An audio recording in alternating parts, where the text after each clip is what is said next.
for as long as we can. We're going to try to prove the evaporation rate on our 2x4 high output Corsair evaporator. As you can see right now, very important, let's start a timer. We're at 45, actually it's a strong 45. I don't know if you can zoom in on that, but we're at 45 gallons in this head tank. Later on we can work on some math that proves what our head tank is holding. I know there's skeptics out there and I want to do anything I can to put them at ease.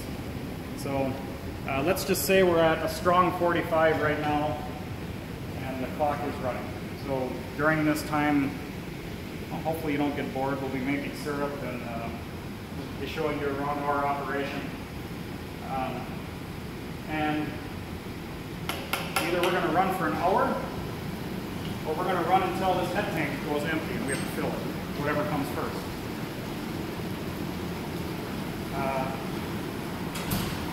The syrup we made today, we had sweet pans to begin with, and we've made maybe a gallon and a half, a little more than a gallon and a half so far. We just got running. We just got running about an hour ago. We started the evaporator, maybe a little bit more than an hour ago.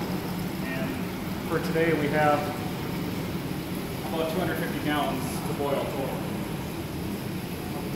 Sap is very cold. As you can see, the head tank is condensing. The tanks we're pumping sap out of are partially frozen. There's ice floating in them. So our sap couldn't be any colder without freezing. So we're entering very cold sap into this evaporator. It's not preheated by any means. You can see we're wide open, cupola open. Today's date is April 4th, and we're in a bit of a cold snap. We had a lot of snow in the last day, and the outside temperature, we might have hit 30 today at the most.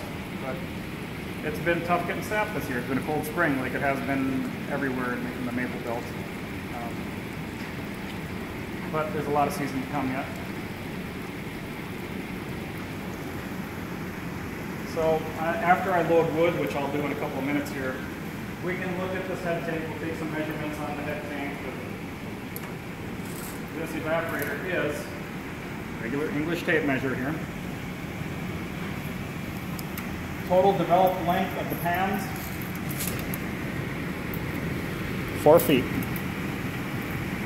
Oh, it's going to zoom in. All right. By 2 feet wide.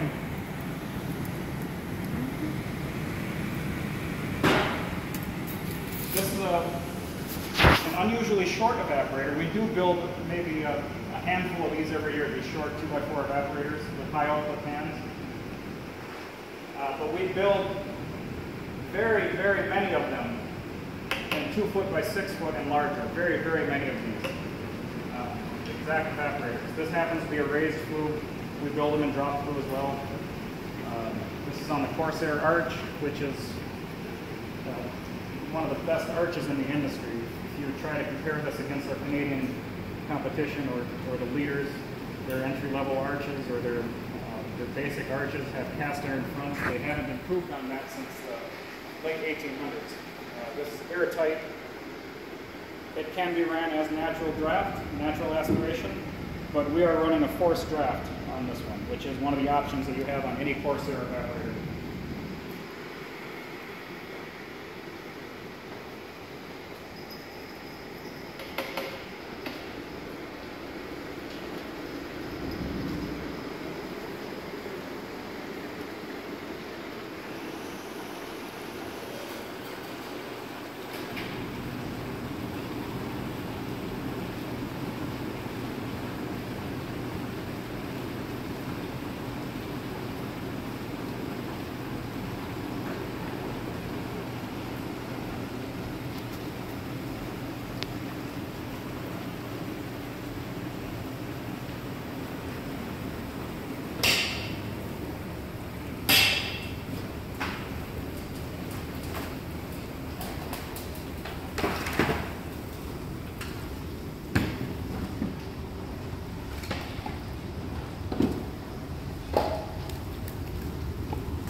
As you can see, I have the switch for the forced draft located conveniently right by the handle on this one.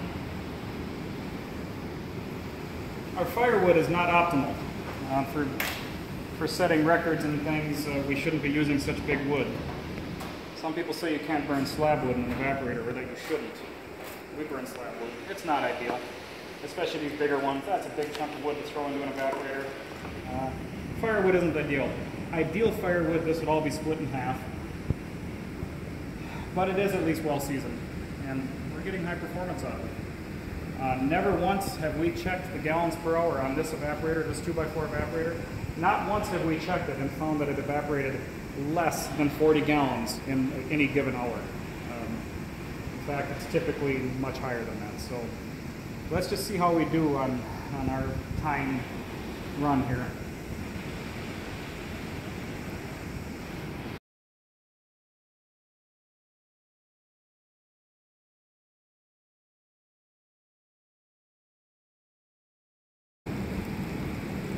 Sugar content is falling a little bit. We had pretty good sugar content all season. Now we're at about 2.2%, which is still good, but it's not as good as it was. It's down to about average now.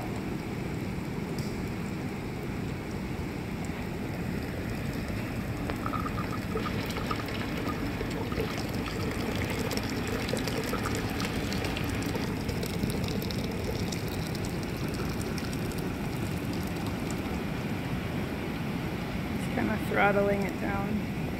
Yeah, I opened it up a little bit more there because the temperature spiked a little bit higher than I would like to see, but I typically keep a small stream, a small steady stream of syrup coming out.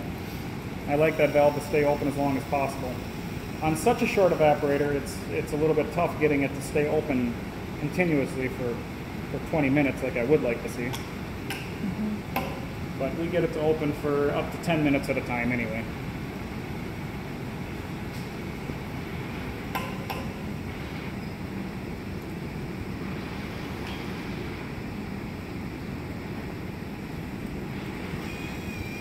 More coming out already. And that's what you want to see. You don't want to see that valve closed for a half hour and then open for 10 seconds or for 5 seconds.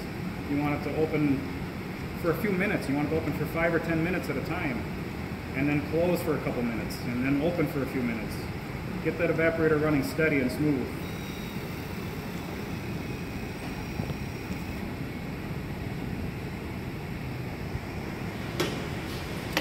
So what are you adding there? I use canola oil for defoamer. I don't use the commercial maple defoamers because I can't pronounce any of the ingredients in it. I like canola oil. It works as well from what I have found, and it's a trusted ingredient, I guess, compared to all those ingredients that start with X and Z and Y. And so do you want to explain what's on the screen of the Simplicity? Like, what are the numbers? Sure thing. Hopefully the viewers can see that. A lot of times when I look at a YouTube video of our auto draw-offs, the lights are blinking because for some reason it's not able to register in a digital video. It's hard to video us. Yeah. Hopefully you can see it. But the green number here is our set point. Look at the syrup just coming off. The green number is our set point. The red number is our actual temperature. When the actual temperature reaches our set point, the valve opens. And that's why it's open right now, because the actual temperature is higher than our set point. When does it close? It will close at 219.3, 0.2 of a degree below our set point. Okay. Which you should see here in just a moment.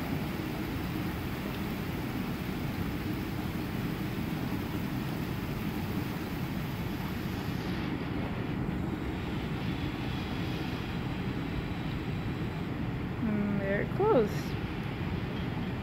So as you can see here, we drew out. We already drained out nearly 10 gallons since we started. We started at about 46, strong 45 anyway. Yeah, 10 minutes. In a 10-minute period. Yeah.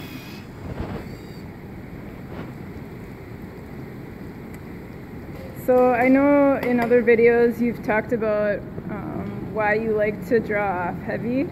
Because right now it's, you know, it's hotter than your set point, so it's drying off heavier. Yeah, exactly. It's drawing off something past syrup, and that's what I want to do. I don't want to take all this syrup that we just drew off after boiling it. I don't want to put it in a gas stove and boil it again. It's a waste of time, it's a waste of propane, it's a waste of breathing fumes. I draw syrup off that's either perfectly at density or slightly heavy. Why not take it off slightly heavy? Why not make a product that's over dense? Now, when we're ready to bottle and filter bottle, all we need to do is add distilled water, or if it's during the season, we add sap. So we draw it off slightly heavy, and then with a hydrometer and a Murphy compensation float or a Murphy compensation cup, we bring that density back down to perfection. That way we're not bringing it back up to a boil, wasting energy, creating sugar sand. Every time you boil your syrup, you're going to precipitate more sugar sand. Why do all that? Just bring it back up to bottling temperature, perfect the density, filter it, put it into a bottler. Mm-hmm.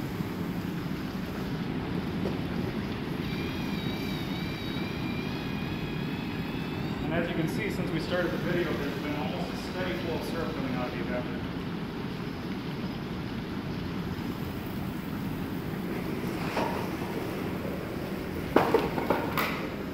This is my favorite part. There we left the fire burn down too far. I should have been watching it a little bit closer. I was very distracted making the video and stuff. I didn't want the fire to burn down to this point, but we'll get it back.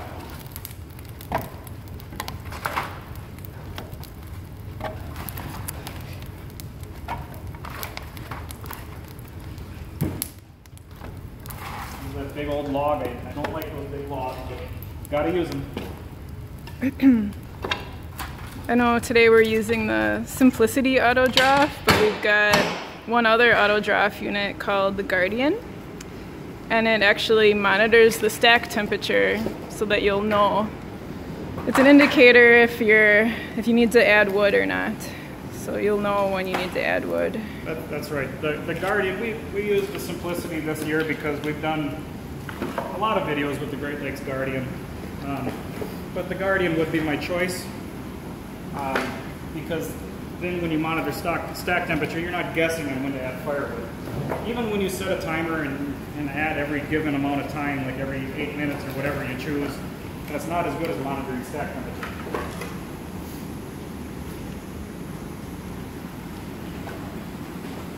All right, let's take a look here. 13.5 minutes.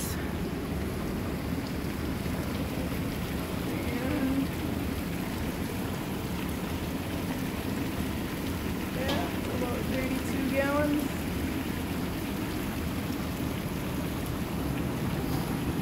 So another thing the critics are going to need to look at.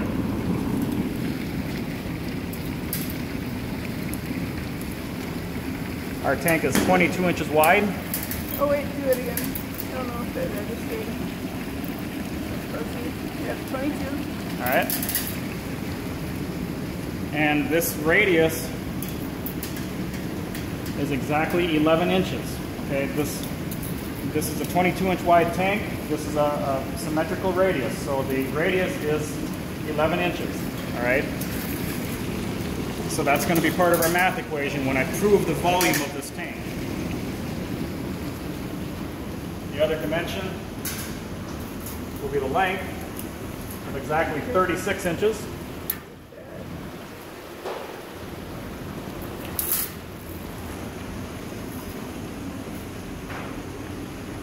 And our fill height of 45 gallons brought us to about 15 7/8 inches. All right. Our fill height, where we were at about 45, comes to 15 7/8. Does anyone have a calculator? These are the best TIG welders and craftsmen you'll ever see in the industry. There's not a better one out there. But they don't have a calculator. All right. Thank you, Jared. So let's do some math. Let's do some math. We're going to do two separate equations, and I'm going to be interrupted to add firewood somewhere halfway in between, but you can follow along at home. We're going to do one equation to figure out the volume from radius down, and then from radius up. So the formula for finding the volume from radius down is going to be pi r squared times length. So we're going to take our radius, which is 11, and square it.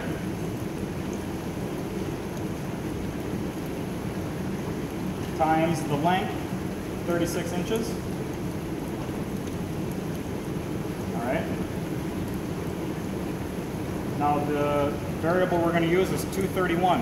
When you divide this cubic inches, when you divide that cubic inches by 231, that will give you the exact gallons.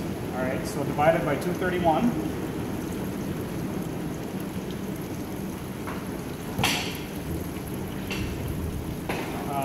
Now there's a little bit more to it than that, because this is a half of the tank.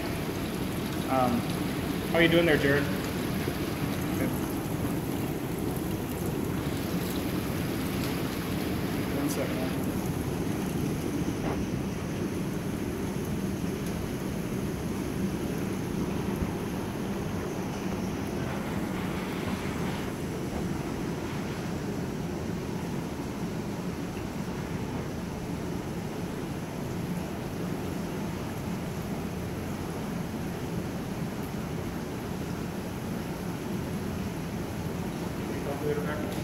I accidentally turned that off.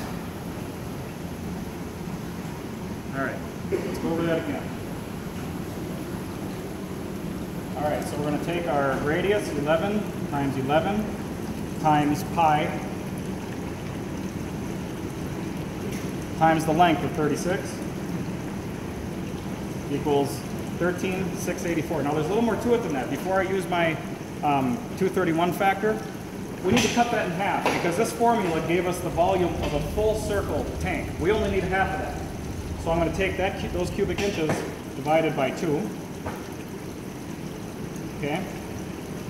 Now divided by 231. All right, so our bottom half of this tank holds exactly 29 5/8 inches. Yep, and that's how you get a mark. Okay, so 29 5/8 gallons under this point. So that leaves us with, we said 15 7/8 inches. Let's just double check that. 15 7/8 minus our radius of 11.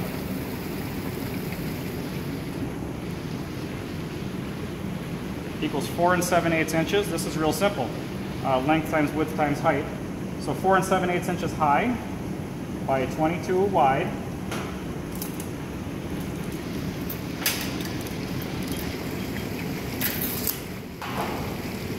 By 36 long,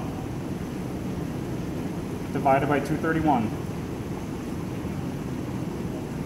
Okay, so that's 16 3/4 gallons. Now we're going to add our 29 5/8 gallons, which we determined was right here.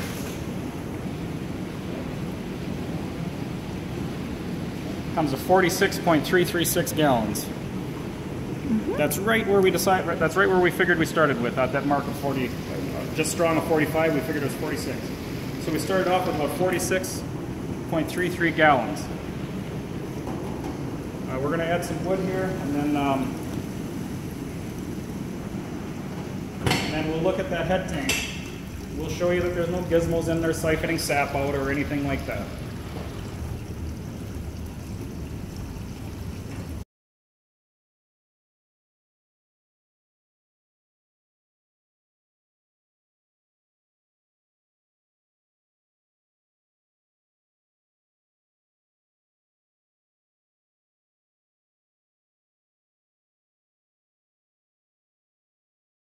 Take the camera for a minute, and I'm just going to go up the ladder and show you how our head tank works. Clock is still ticking, about 21 minutes.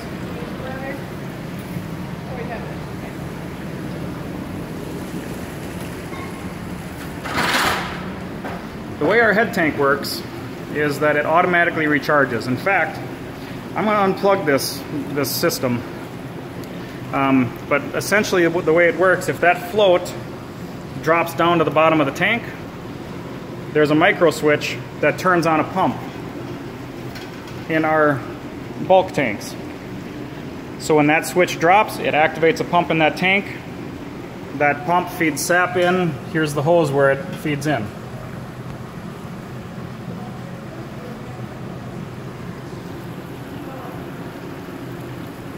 Our sap quality is still fairly strong. It's just starting to get a little bit cloudy, but we did store this sap for a period of 3 days now. It's been cold, but it's been great sap all year long so far.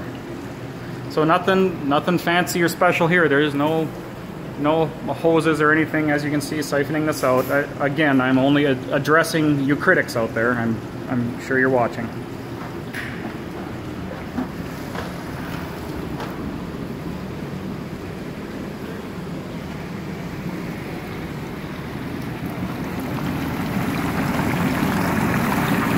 So you can see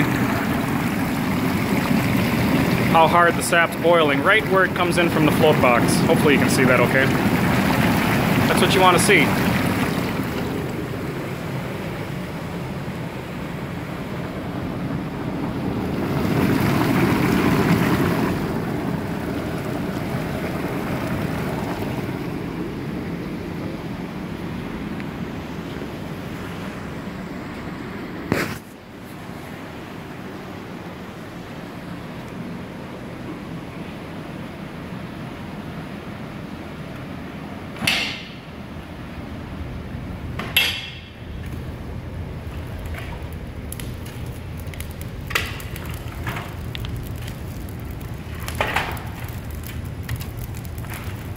I try to crisscross my wood as best as I can. It gets a little bit messy sometimes, and I can't always do it.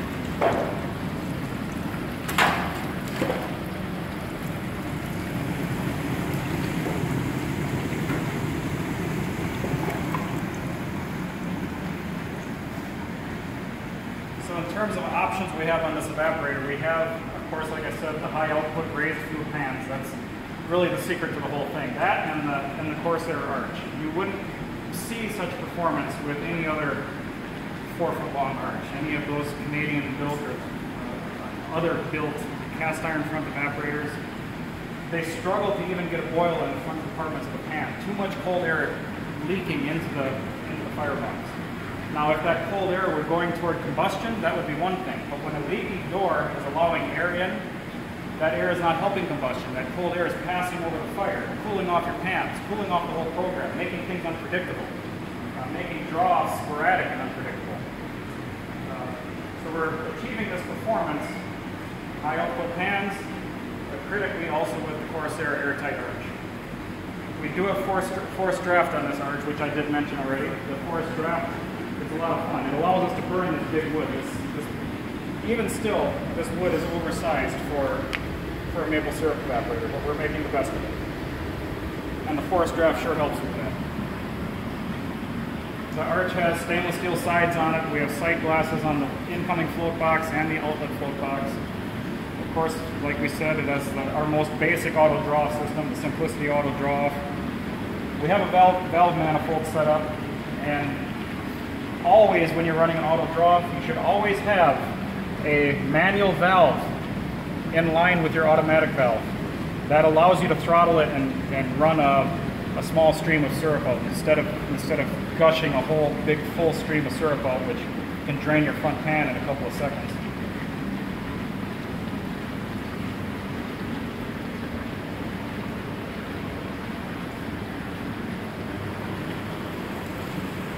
But as you can see, no hoods, no preheater. If you're impressed with the performance by the end of this video of this evaporator, just imagine what it could do if we were preheating our sap going in. We're running sap in that is about 32 degrees Fahrenheit. It's sap that's on the verge of freezing. It's as cold as it gets. So imagine if that sap were entering the system at 200 degrees, which is easily achievable with our preheating system, which would go inside of the hood. That will add another 20% to it. So it's not as if we have this evaporator as decked out as we can. We're very, very far from it.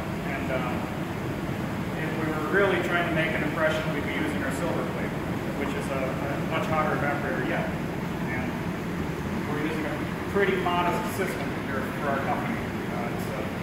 We do specialize in these high performance evaporators, and that's why even on a baseline evaporator, it's still extremely impressive.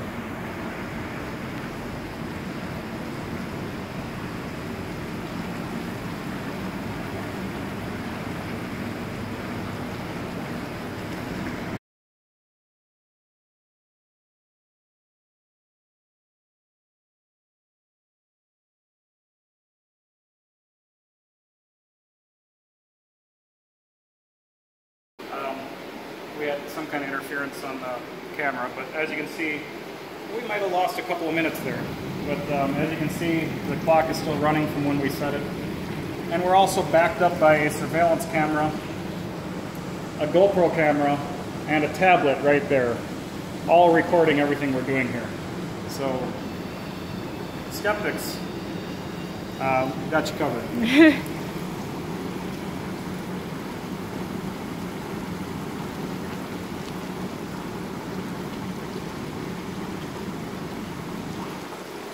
We have not fired wood since the interruption. Haven't really done anything. It was only a brief period.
Skeptics are wondering what just happened with the sap tank. Oh, that sound? Yeah. Oh, real simple. As the level drops in the tank, the pressure changes and the end panels kind of flex a little bit, so that's why you heard that sound. If you're wondering what I was doing with this valve, it's very important when we take accurate readings. Sometimes when the evaporator is really pulling a lot of sap in, right after the boil settles down a little bit, typically what happens, you load wood. After about 20 seconds, all that wood ignites its outer combustible material, and the boil gets so hard that it disallows sap from coming into the flue pan. So there's a period of a couple minutes after every time you fire that the float box is shut. There's no incoming sap. And then as the fire burns down a little bit, a whole bunch of sap needs to come in and make up for it. So it's inaccurate to look at the sight glass during that time when there's a bunch of sap drawing into the flue pan. So watch, it might fluctuate now. Let me just close this valve and I'll show you what happens here. See that? Well, I guess it didn't rise very much. I'll get a better example of that when the flue pan starts taking some more sap. But the way this is configured, when the evaporator draws sap out, it draws sap out of the tank and out of the sight glass. So often, this will give you a poor reading. So I want it to be accurate. I don't want it to read less than it actually is. So I'll actually close this and give you an exact reading. But we'll touch on that again here in a moment.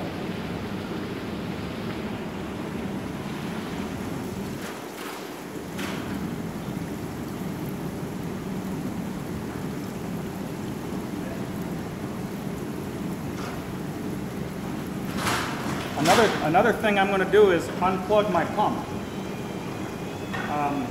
What I don't want is I don't want that pump to automatically turn on and start filling this tank. It's going to throw our data off. The pump is set to turn on at about 2 gallons. When we're down to 2 gallons in our tank, the pump will automatically turn on. I don't want that. I want to run it all the way down to 0. When it comes down to 0, we're going to stop the clock and I'm going to plug the pump in and let our head tank recover very quickly before we have a disaster with this evaporator. So for now, I'm going to unplug it.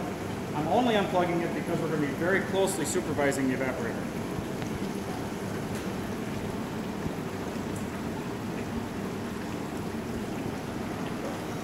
And if you haven't noticed, I'm doing a lot of yapping here and I'm showing you things.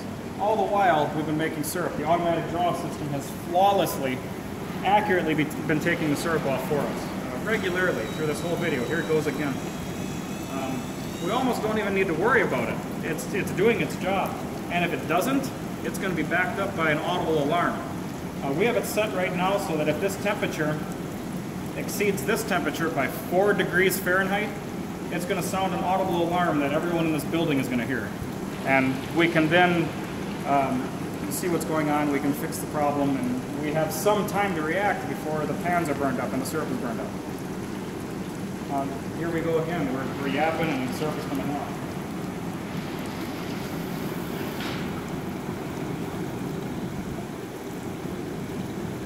So we're going on, we're just past 37 minutes since startup.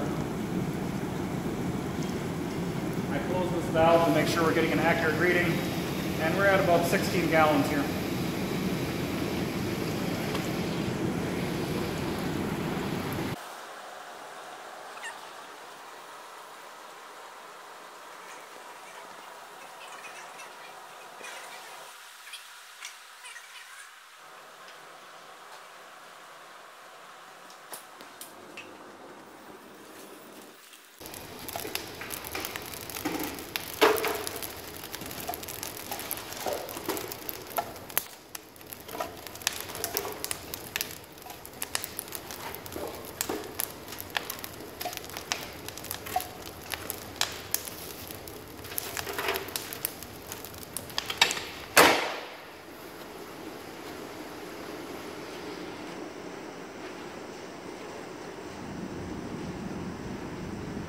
If you didn't notice, he turned on the blower after he shut the door.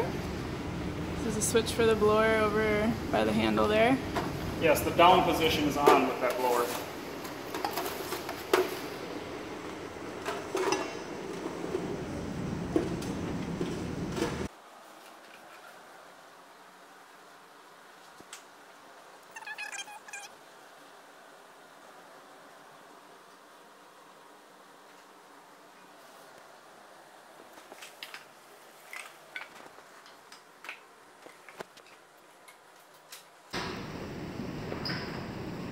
This is called Starlacam. If you find a cuter cat, call me.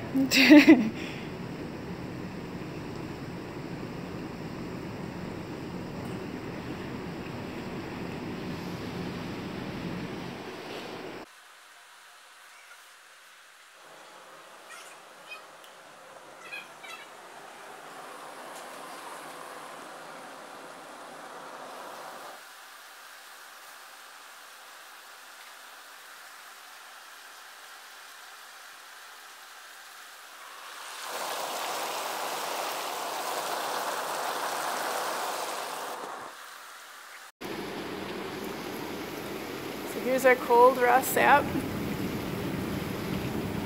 and our float box. So as you can see, this is the point at which this cold sap is entering the pan. It's still boiling really well.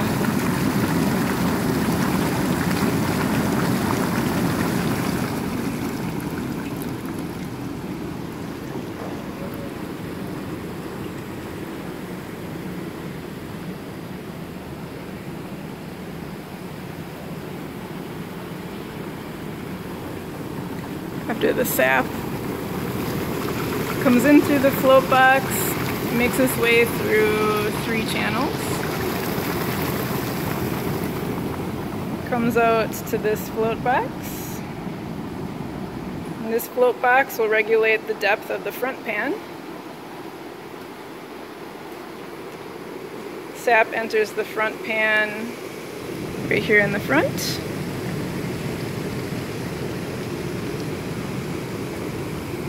Makes its way to the third channel.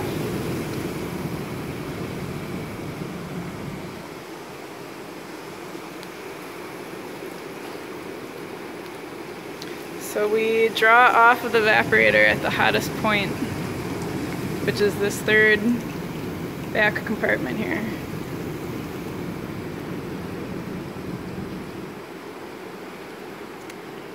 And there you have it, the finished gold.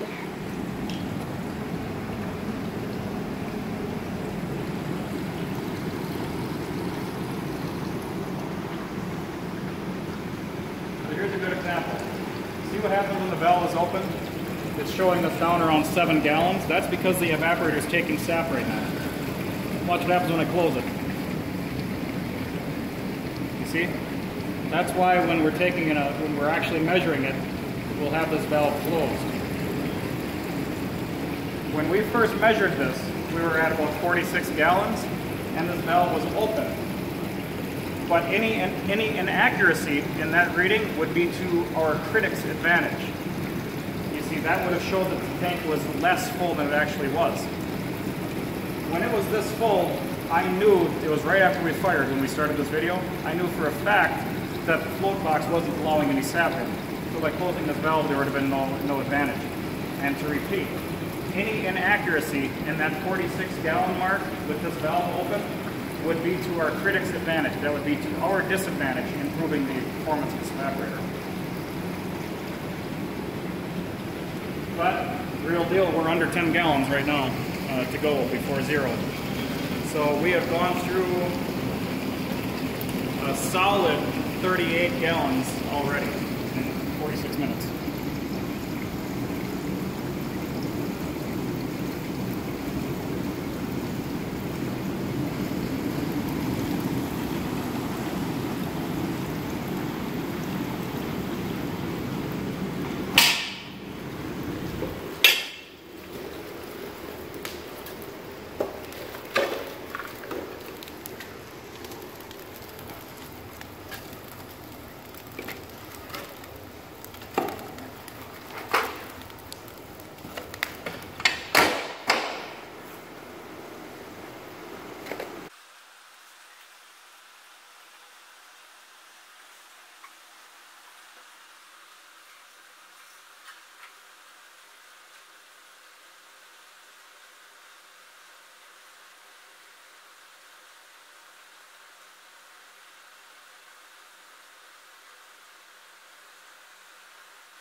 So have you gone over all the things that are helping efficiency right now? Like the gaskets and the... Well, yeah, it did cover the airtight a little arch. bit. Yeah, that's a huge part. Yeah, we have gaskets in place in between the hands and the arch, of course. We have gaskets in place in between the pans.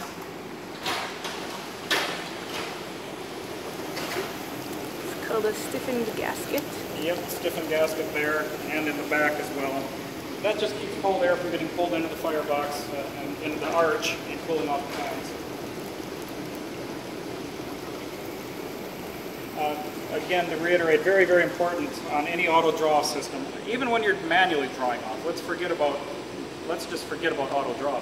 Anytime you're making syrup, very, very important to draw off a small stream of syrup. This valve has been open now for a couple of minutes. Very, very important to get that steady, slow stream of syrup coming off for a long period of time instead of drawing off huge slugs of syrup, which ultimately creates surging in your evaporator. Avoid that at all costs.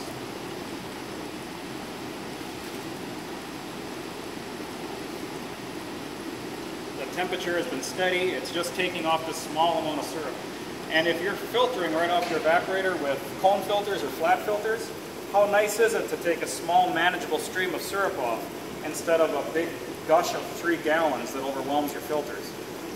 Everything about it, there's no disadvantage to drawing off low and slow like this. Also, then what's going into the filters is always hot. Exactly. Yep, instead of putting a gallon in there that ends up cooling and clogging. That's right.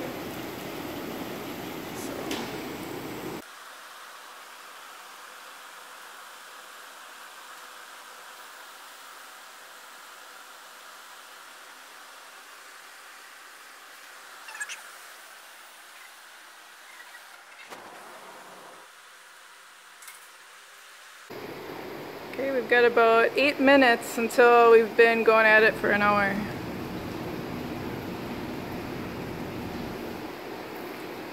We're just about, see we're at the 0 mark in the head tank now, but it's fully sap out.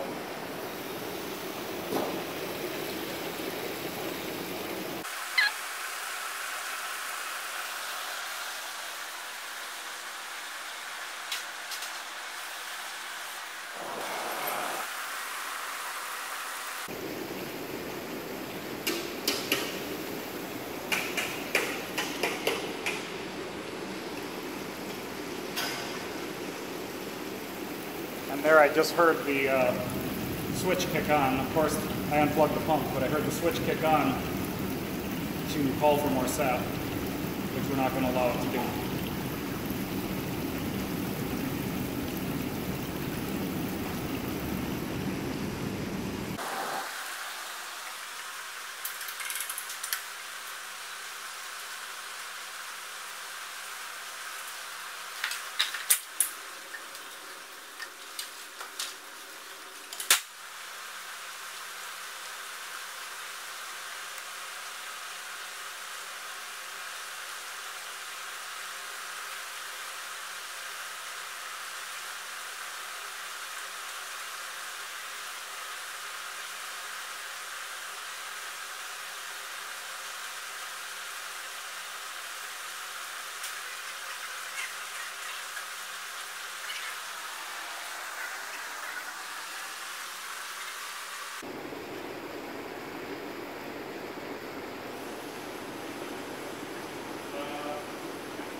We're at 56 minutes, 57 minutes right now.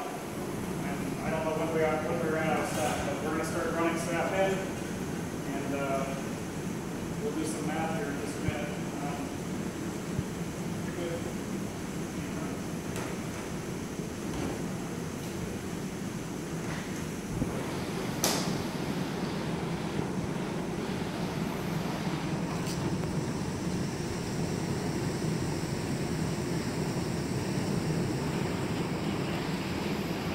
So we were at 57 minutes. We went through exactly, we went through 46 gallons. I guess, I don't know when we ran out of that sap, but I'm guessing it was pretty close to 57 minutes. So if I can have a calculator again. So we evaporated 46 gallons in 57 minutes. So we evaporated 0.8 gallons per minute times 60 comes to 48.42 gallons per hour. On just a little 2x4. On a little 2x4 evaporator without a preheater, without hoods and preheater. We've clocked it at different things. There's times where we tested it. Where we were at 54, 50 and a quarter. There's been all different numbers. Never less than 40. And not one time have we tested it and found it to be less than 40 gallons per hour. And what you saw here, we're not doing anything special. We loaded wood maybe 4 or 5 times during this period, 5 or 6 at the most. Using wood that's too big, there's nothing special going on here. It's just a very, very high output, very impressive evaporator. And that is what it boils down to. That's what it boils down to. This is Jim, Smoky Lake Corsair Arch.